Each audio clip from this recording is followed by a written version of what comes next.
اس کا پہلا شعر ہے: عہدے سے مدح ناز کے باہر نہ آ سکا، گر ایک ادا ہو تو اسے اپنی قضا کہوں۔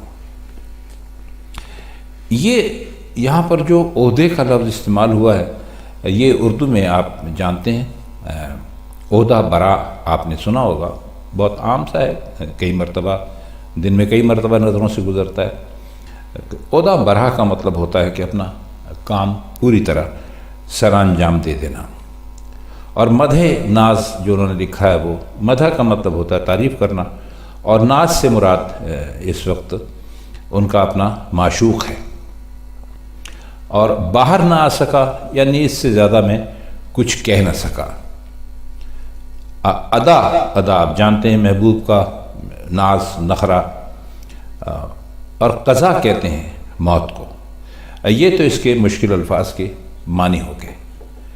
اب اس کا مطلب غالباً مرزا کچھ یہ کہنا چاہتے تھے کہ میں اپنے جو میرے محبوب کے جو ناز اور انداز تھے ان کی میں تعریفوں کا حق ادا نہیں کر سکتا۔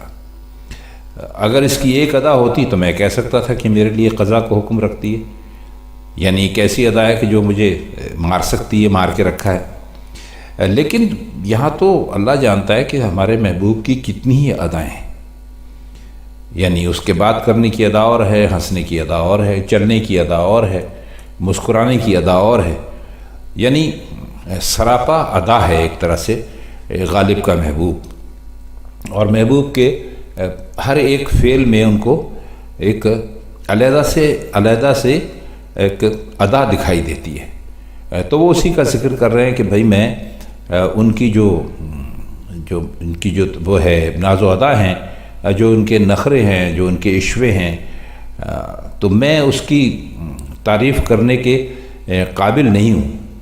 اس لیے کہ اگر ایک ادا ہوتی تو میں کہہ سکتا تھا کہ بھئی بس اسی نے مجھے مار ڈالا۔ یہ جو انہوں نے لکھا ہے کہ میرے لیے قضا کو حکم رکھتی ہے، انہوں نے کہا اپنی قضا کہوں، یعنی وہ کہتے ہیں کہ میں تو اپنے محبوب کی ایک ہی ادا دیکھ کر اس پر اتنا جان دے دیتا ہوں کہ وہ میرے لیے موت کے برابر ہے۔ لیکن یہاں تو ہمارا محبوب، اس کی کتنی ادائیں، اب ایک کے بارے میں آپ سے کیا کہوں؟ تو بس یوں سمجھ لیجئے کہ میں تو بالکل بے بس ہو گیا ہوں۔ اگر ایک ادا ہوتی، دو ہوتی، چار ہوتی تو میں ان کی تعریف بھی کر سکتا تھا، لیکن میرا محبوب تو سر سے پاؤں تک ادا ہی ادا ہے، یعنی اس کے ہر کام میں ایک ادا ہے۔ تو یہ سمجھ لیجئے کہ میں اس کے ناز و ادا اور جو اس کے نخرے ہیں ان کی تعریف کے لیے مجھ میں طاقت ہی نہیں ہے۔ اگلا شعر ہے کہ حلقے ہیں چشمہائے کشادہ بسوئے دل، ہر تار زلف کو نگہ سرما ساکوں۔ اس میں چشم کہتے ہیں آنکھ کو، چشمہائے آنکھیں، یعنی اس کی جو وہ ہے جمع ہے چشمہائے۔ اس دن بھی آپ کو بتایا تھا کہ بہت سارے الفاظ ایسے ہیں کہ جس میں کے آخر میں جس میں ہائے لگا دیتے ہیں تو وہ اس کو جمع میں ہم تسلیم کرتے ہیں کہ یہ اس کی جمع ہے۔ اور کشادہ کہتے ہیں کھلے ہوئے کو، اور بسوئے دل کا مطلب ہے، سو کہتے ہیں طرف، بسوئے دل یعنی دل کی طرف۔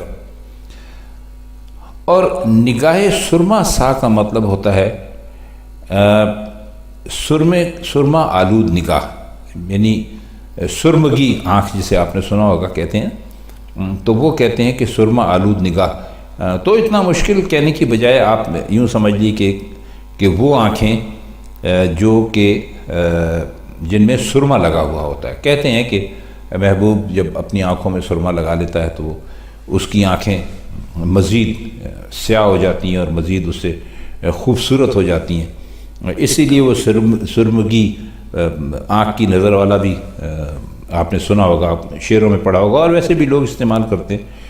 تو اس کو یا جن میں سرما لگا ہوا اس کو کہتے ہیں۔ تو یہ سرمگی جو ہے انہوں نے جو کہا ہے اس وقت سرما سا کا مطلب نگاہ سرما سا، یعنی وہ آنکھیں جن میں سرما لگا ہوا ہو۔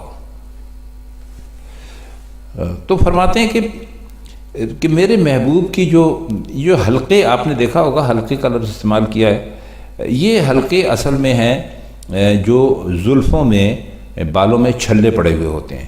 یعنی آپ نے دیکھا نا بعض ہمیشہ سارے بال بعض خواتین کے ایسے ہوتے ہیں کہ وہ سیدھے نہیں ہوتے بلکہ وہ گھنگریالے بال، آپ یوں کہہ لیجئے. آج کل ہم جس کے لیے استعمال کرتے ہیں وہ ہم حلقے کا لفظ کم استعمال کرتے ہیں اور گھنگریالے کا لفظ زیادہ استعمال کرتے ہیں. تو فرماتے ہیں کہ یہ جو میرے محبوب کی زلف میں جو گھنگر سے نظر آتے ہیں تو وہ ایسا لگتا ہے کہ وہ گرہیں نہیں ہیں بلکہ کھلی ہوئی آنکھوں کے حلقے ہیں جن کا رخ دل کی طرف ہے. ان آنکھوں میں زلف کے ہر تار کو ایسی نگاہ کی حیثیت حاصل ہے جو سرمگی آنکھ سے نکل رہی ہو. اب یہ دیکھیے کہ مثال تو دی سرما لگی ہوئی آنکھ کی، اور بات کر رہے ہیں زلف کی، اور زلف بھی وہ کہ جس میں گھنگر پڑے ہوئے ہیں، یعنی جو گھنگریلی زلف ہے جس کے اندر چھلے پڑے ہوئے ہیں. تو وہ کہتے ہیں کہ وہ ٹھیک ہے، وہی اثر ہے جو کہ ایک آنکھ جس میں سرما لگا ہوا ہو اس کا اثر ہوتا ہے. تو لیکن یہاں یہ کہ ان کا جو زلف کا ایک ایک بال ہے وہ میرے اوپر ایسے اثر کر رہا ہے کہ جیسے کسی کی سرما لگی ہوئی آنکھ کا اثر ہوتا ہے. تو زلفوں کے جو چھلے تھے، جو حلقے تھے، ان کو انہوں نے وہ آنکھیں قرار دے دیا، اور ان آنکھوں سے کے اوپر کہنے لگے کہ میرے دل پہ جو ہے اس کی ایسی حیثیت ہے کہ جیسے وہ کسی بہت سرما لگی ہوئی آنکھ میں سے نکل رہی ہو. اگلا شعر ہے کہ میں اور 100,000 نوائے جگر خراش، تو اور ایک وہ نہ شنیدن کہ کیا کہوں. 100,000 کا مطلب ہوتا ہے 100 طرح کی، ہزاروں مطلب ہے. 100,000 کا مطلب ہے 100 کہتے ہیں 100 کو، اور 1000 تو آپ جانتے ہیں. 100,000 کا مطلب ہے ہزاروں. نوا کہتے ہیں آواز کو، اور جگر خراش کہتے ہیں جو جگر کو پھاڑ دیتی ہو، جگر کو ٹکڑے کر دیتی ہو. تو کہتے ہیں، اور اس کا اور اس میں جو اگلا ایک لفظ شاید مشکل آپ کو لگ رہا ہو وہ ہے نہ شنیدن. نہ شنیدن، شنید فارسی میں کہتے ہیں سننے کو، نہ شنیدن کا مطلب ہے نہ سننے والا یا نہ سننا. تو فرماتے ہیں کہ میرے دل سے لاکھوں آہیں اٹھ رہی ہیں، 100,000 یعنی لاکھوں، جو جگر کو چیر پھاڑ کر ٹکڑے ٹکڑے کر سکتی ہیں. یعنی اپنے محبوب سے مخاطب ہو کے فرما رہے ہیں کہ میرے دل کی جو آہیں ہیں وہ ایک دو نہیں ہیں، وہ لاکھوں ہیں، اور وہ کسی کی جگر کو بھی پھاڑ کے ٹکڑے ٹکڑے کر بنا سکتی ہیں. تو اے میرے محبوب، اور تیری حالت یہ ہے کہ تو ایک بھی میری آہ سننے کے لیے تیار نہیں اور ضد پر اڑا بیٹھا ہے. اب محبوب کو اپنی آہوں کی جو شدت تھی اور ان کا جو اثر ہو سکتا تھا پہلے تو وہ بتایا، اور بتایا کہ ایک میری یعنی ایک آہ میری ایسی ہے کہ اگر وہ کوئی اس کو سنے، اس کو محسوس کرے تو اس کے جگر کو وہ ٹکڑے ٹکڑے کر سکتی ہے، پھاڑ سکتی ہے. لیکن تو وہ ہے کہ بھئی ایک نہیں سنتا، یعنی ایک بھی ہماری آہ سننے کے لیے تیار نہیں ہے اور ضد میں ہے. یعنی ہم تجھ سے محبت کرتے ہیں، تو جواباً ہماری محبت کا کوئی جواب نہیں دیتا، اور یہ جو ہماری آہیں ہمارے دل سے اٹھ رہی ہیں یہ یقیناً اس افسوس کی اور اس دکھ کی آہیں ہیں کہ تو ہماری طرف اپنی توجہ ہی نہیں کرتا، کیونکہ تو نے تو یعنی قسم کھا رکھی ہے کہ تو ہماری بات نہیں سنے گا، تیار ہی نہیں ہے، اور تو اپنی ضد پر ہے کہ بھئی اس کی ہم محبت کا جواب محبت سے نہیں دیں گے. تو ایسے حالات میں کیا کہوں کا لفظ ہے نا، تو ایسے حالات میں میرے لیے کچھ کہنے کی کیا گنجائش ہے. مطلب ہے کہ مجھے سب کچھ برداشت کرنا پڑے گا. تو میں اب کیا کہہ سکتا ہوں سوائے اس کے کہ تو ان لاکھوں آہوں میں سے ایک آہ بھی نہیں سن سکتا جو اتنی شدید ہے کہ اس سے کسی کا جگر پھٹ سکتا ہے. آخری شعر ہے کہ ظالم میرے گماں سے مجھے منفعل نہ چاہ، ہے خدا نہ کردہ تجھے بے وفا کروں۔ منفعل کا مطلب ہوتا ہے شرمندہ، اور انہوں نے جو لفظ اس کے ساتھ استعمال کیا ہے، یعنی جو اسے کہا ہے اس کو، انہوں نے منفعل نہ چاہ کا ہے۔ دراصل یہ ہے منفعل مخواہ کا ترجمہ ہے، اور یہ فارسی میں جو شاعری ہے اس میں یہ استعمال ہوتا ہے۔ تو انہوں نے منفعل مخواہ کو ترجمہ کر کے اس کو منفعل نہ چاہ کر دیا ہے۔ ٹھیک ہے، اس میں کوئی خرابی نہیں ہے، لیکن لگتا یہ ہے کہ یہ شعر اور یہ غزل جو ہے اس زمانے کی ہے جب مرزا غالب جو ہے وہ ان کے کلام میں فارسی کا بہت زیادہ اثر ہوا کرتا تھا، یعنی فارسیت بہت زیادہ تھی غالب کے کلام میں۔ تو غالباً یہ اسی دور کی غزل ہے، کیونکہ اس میں ہم یہ دیکھتے ہیں کہ اس کے علاوہ بھی اور اشعار ہیں جو مثال کے طور پر آپ کی خدمت میں پیش کی جا سکتے ہیں، لیکن پھر مسئلہ ہمارے پاس وہی آتا ہے وقت کا۔